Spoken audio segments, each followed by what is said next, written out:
Boker Tov, good morning. How is everybody this morning? So, I had a really good time preparing for this. And in order to prepare for this, I re listened to Daniel's Aliyah yesterday. Wasn't that great? There's so much in this Aliyah that pertains to what we're teaching today. And I'll pull occasionally from what he had to say. And so I'm very excited about today's. We're going to talk about preparing for exile. And so what we have here, we start out in in the parasha Vayigash. It starts in 45 verse 28 and goes to 46:7.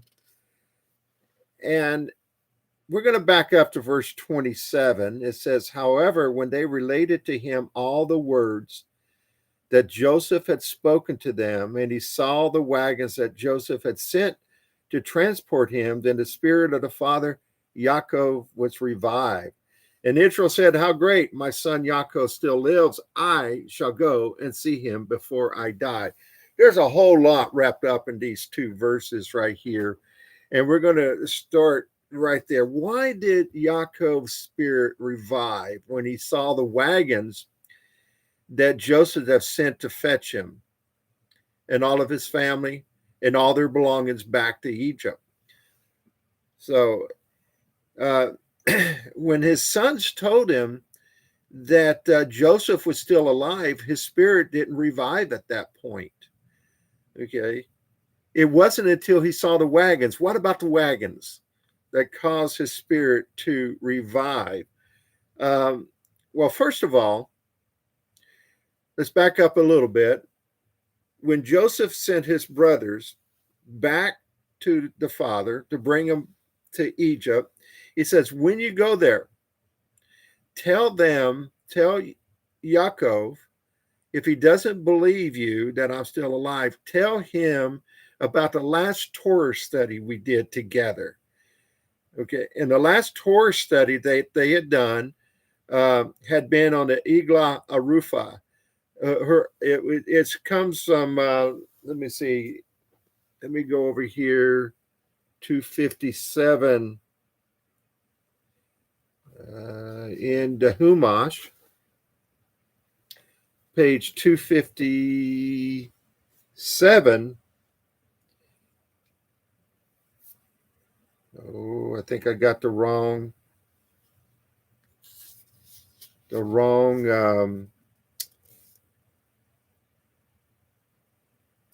Okay, 28. Okay, so it says to prove that to Yaakov that Joseph had sent this message, Joseph directed his brothers to say that the last topic he and Yaakov had studied together was that of Igla Arufa, the calf whose neck was broken in expiation of an unsolved murder in Deuteronomy 21, 1 through 9. That was what they were studying. And so what it does is that,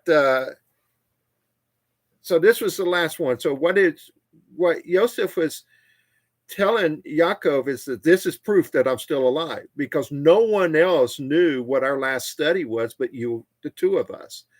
And so still, his spirit did not revive even at that. What he did is when he saw the wagons. Now, in the word for wagons is agalas, which can also be translated as calves, referring back to what they had talked about and studied before he was sold into captivity, before Yaakov sent him off to see about his brothers, and was then sold into slavery. So where does this come down to preparing for exile? Joseph was the preparation for the exile that was to come for the Jewish people. Okay, he when he went into exile, himself personally into Egypt, Joseph, he began to prepare for when his brothers, his family would come into exile into Egypt. This was his whole purpose for being there. And there's something very interesting. Part of his preparation, I want to point to one aspect of this preparation, and that is circumcision. If you remember, when the 7 years of good is over with, now they go into the 7 years of famine. And when the Egyptians, when they run out of food, they come to Yaakov, or they come to Joseph to buy food to live on. And so what did he require them to do? He required them to become circumcised. And so there's a couple reasons, actually 3 reasons I have here for them to be circumcised, which is brought out. First, the first reason is brought out in the Humash, actually way back on page 231 in the Humash on 4155. Okay, the Egyptians, they would be disgusted with the Hebrews who were circumcised, because they were circumcision disgusted the Hebrews. Disgusted the Egyptians. And so he wanted to prepare the Egyptians not to be disgusted with the Hebrews, so he had them circumcised. It says in the commentators explain that in his prophetic wisdom, Joseph was preparing for the eventual descent of his brothers to Egypt. He knew that Gentiles mocked Jews because they were circumcised. By making the Egyptians circumcise themselves, he made it impossible for them to ridicule the Egyptian, or ridicule the Jews for their circumcision. First reason. So he's preparing the Egyptians to receive the Jewish people. Second, the circumcision was so the Hebrews would not be tempted to forego circumcision in the future as a means of assimilation. Okay, so he was preparing the Jewish people for when they got there, the Egyptians were circumcised. So they would not be tempted to not circumcise their children, and in the future not to be circumcised themselves. In the Midrash, Rabbi, it says about this, the Egyptian circumcision, righteous Joseph saw that the Jewish people would be exiled in Egypt for a considerable amount of time, during which they would mingle with the members of the host nation. Joseph feared that the Jews might adopt Egyptian practice and abandon circumcision. And Joseph knew that if, heaven forbid, the Jewish people would be bereft of the sanctity that circumcision affords them, they might never emerge from their exile. For this reason, Joseph ingeniously instituted the rite of circumcision among the Egyptians. For by doing so, he ensured that the Jews would not be tempted to forsake the commandment in order to gain the acceptance of their host nation. So he did this for the Egyptians, and he did this for the Jewish people when they had arrived. Now, the third part of circumcision is the conversion of the Egyptians. Remember, I think it's Genesis 47:25, when they have bought, they come before Joseph, says, "You have saved our lives. May we find favor in your eyes, my Lord, and we will be serfs to Pharaoh." It actually says in another place here in the Midrash Rabbi, it says that the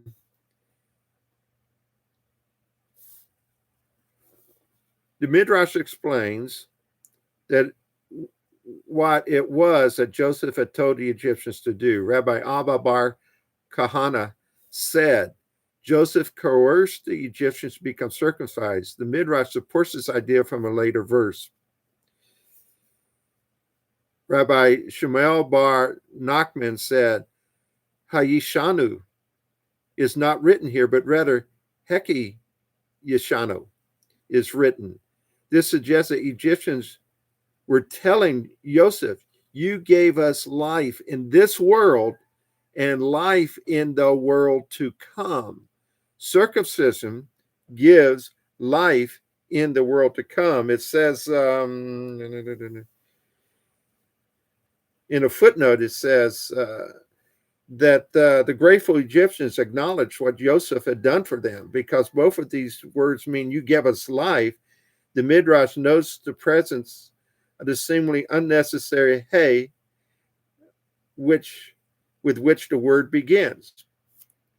Okay, that was not what I was looking for. Oh, yeah, right here. It says a source for the idea that one who is circumcised merits life in the world to come is Ezekiel 16:6, which states regarding the blood of circumcision, in your blood you shall live. So, in other words, Joseph, in his exile, what was he doing? He was gathering the holy sparks. He was bringing them in. And so part of our exile, it's the exile that we're in as a Jewish people today, wherever we are in the world. The purpose for us is to bring in the holy sparks. There's a book I've been reading called Conversion to Judaism, A History and Analysis. It says there is a rabbinic remark found in Pesukim 87b that the Jews were exiled from the Holy Land for the specific purpose of attracting converts. So in our exile, we are in exile. In fact, even the Jews that are in Israel today are in exile. Why would Jews in Israel be in exile? Anybody know? Does anybody know? Raise your hand. Put it in the comments. Why would Jews in Israel still be considered to be in exile today? Anybody know? Give you a question. Nobody knows? You don't know? There's no temple. As long as there is no temple, Jews are in exile. So wherever they're at, could be in Israel, could be anywhere in the world. As long as there is no temple, we are in exile. So anyway, so another aspect that we find out in this Midrash or in this Aliyah today is, first of all, well, let's go back. First of all, when we're in exile, we have a mission. Mission is to gather the holy sparks. All of us have a different way of fulfilling that mission. Okay. God gives us different gifts, talents, abilities, and he expects us as Jews to use those gifts, talents, and abilities to gather into holy sparks. You know, it's very interesting. I was talking to someone the other day in reading this book on conversion, history analysis. I think we talked about it during the high group on Sunday, in fact, is that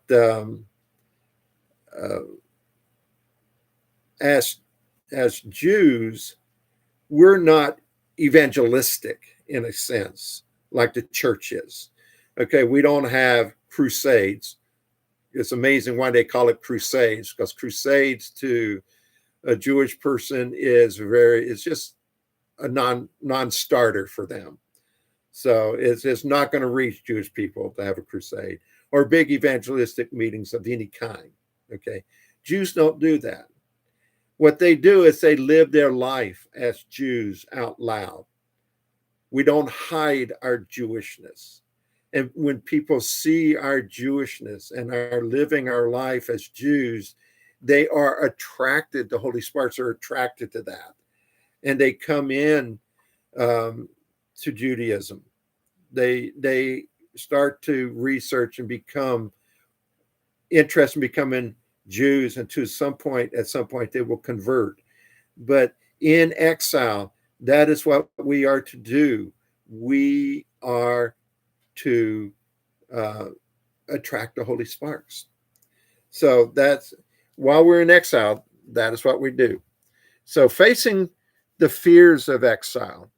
Okay, Jacob was aware of the prophecy to Abraham that his descendants would be aliens and slaves in a strange land. And he was afraid that him descending into Egypt, he would be the start of that exile that was prophesied to Abraham. And in the Humash, going back to Humash, where's my Humash? Oh, there's my Humash. Sorry about that. 257.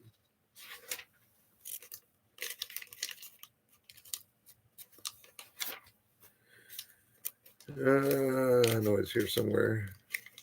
Okay.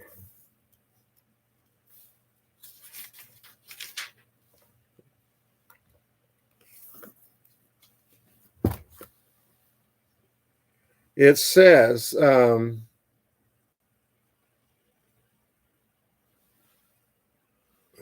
well, why did I lose that?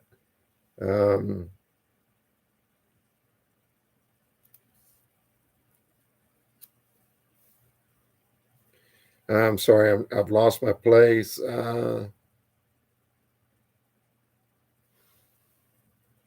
Anyway, so I'll get to that in a minute, but it says he was afraid that his exile, him descending into Egypt, would cause the exile for the Jewish people.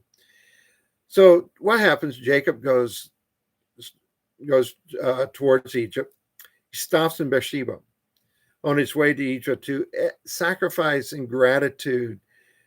Even though he was in fear of what was to come, he was still in gratitude that Joseph was still alive, that Joseph had prepared for their salvation. And so Hashem comes to him in night visions. And the call of Torah, in the call of Torah, page 600, way over here. Okay.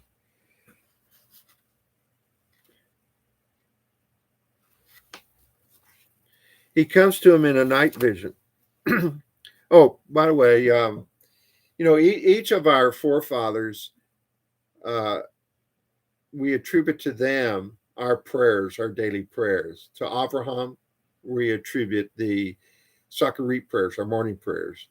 To Isaac, Yitzhak, we attribute the afternoon prayers, the Mincha prayers. And to Yaakov, we attribute our Mari prayers, praying in the nighttime. Because if you look at Yaakov, many things were always seemed to occur at night. Remember his dream at night of the angels ascending and descending, the stairs to heaven, the ladder to heaven. You see that when he wrestled with the angel, that was at night. Here again, he is praying at night. Sacrifice. He had done his sacrifices in prayer. He goes to sleep, and God approaches him in night visions. And it says that the night appears at the time when judgment is tempered with mercy, which is why at the beginning of the evening prayer we appeal to the attribute of mercy. I don't know how many people joined the high group last night, Daniel Milka's high group, but they talked about this. They talked about that this is the month that we're in right now, is a month of darkness. And as you see here, the night appears at the time when judgment is tempered with mercy, which is why At the beginning of the evening prayer, we appeal to the attribute of mercy. Anyway, so we were going on a little derailed there. So what happens is Yaakov has these fears. He has his fears that they will go into exile. And he had a fear that in exile, God would abandon them. God would not be there with them. And so Hashem comes to him in night visions to let him know that that is not the case. I will be there with you. And it says that it assured him that he will always be with the Jews in exile. And on page, in the Humash, again on page 257, it says, the night of exile was when hope is enveloped in darkness, was about to begin. So God came in night visions to symbolize to him that though Jews would be exiled from their land, they would never be exiled from their God. He would always be with them. Therefore, Jacob, the patriarch of exile, originated more. Okay, we talked about that. So God is coming saying, it doesn't matter where you go in exile, I will be there with you. And, I think thinking about that, a lot of us have been in exile and we wonder, where's Hashem? Well, he is there with us. He is guiding us. He is making exile. He's given us in our exile purpose. It goes on page 258. 58. He again says, have no fear. When asked why he was afraid to go to Egypt, Yaakov said, I am afraid that my family will succumb there, that the Shekinah will no longer dwell among us, and I will not be buried with my ancestors, and I will not see the redemption of my children. God reassured him on all accounts. In addition, God promised him that Joseph would place his hand on your eyes, an idiomatic expression referring to closing the eyes of one who died. Thus God assured Yaakov that Joseph would outlive him, relieving him of the fear that he had that Joseph would die in Yaakov's lifetime. So we see here, God assures us that no matter where we're at in exile, he will be with us. And all of our fears, okay, are really baseless. Our fears of exile are baseless. See, Hashem has a purpose in our exiles, and Hashem will be with us in exile. When faced with difficult times, fearful times, it's important to remember the words to Israel and Joshua when they faced an impressive task as they entered to conquer the land of Israel. Remember, when they were going in to Israel, okay, these words were spoken to Israel, where Moses said to the Lord your God himself will cross over ahead of you. He will destroy these nations before you, and you will take possession of the land. Joshua will also cross over ahead of you, as the Lord said, and the Lord will do to them what he did to Sihon and Og, the kings of the Amorites, whom he destroyed along with the land. The Lord will deliver them to you, and you must do to them all that I have commanded you. Be strong and courageous. Do not be afraid or terrified because of them. For the Lord your God goes with you. He will never leave you nor forsake you. So even this was about them going into Israel, but these words apply to us in exile. He will never leave you or forsake you. And as Daniel explained in his Aliyah yesterday, we have choices. We have choices to make in our exile and in our times of trouble. We can curl up in fear, not seeing and do nothing. We can choose to assimilate, or we can choose to stand tall, face our fears, press into Hashem and Torah. Then the exile becomes a place of great growth, a focused personal mission. In Deuteronomy 30, it says, set before you today life and prosperity, death, and I believe that this Daniel actually quoted from this yesterday, I believe. See, I've set before you today life and prosperity, death and destruction. For I command you today to love the Lord your God, to walk in obedience to him, and to keep his commandments, decrees, and laws. Then you will live and increase. And the Lord your God will bless you in the land you're entering to possess. We are in exile in order to seek out and bring the holy sparks in relationship to Hashem as a Jew.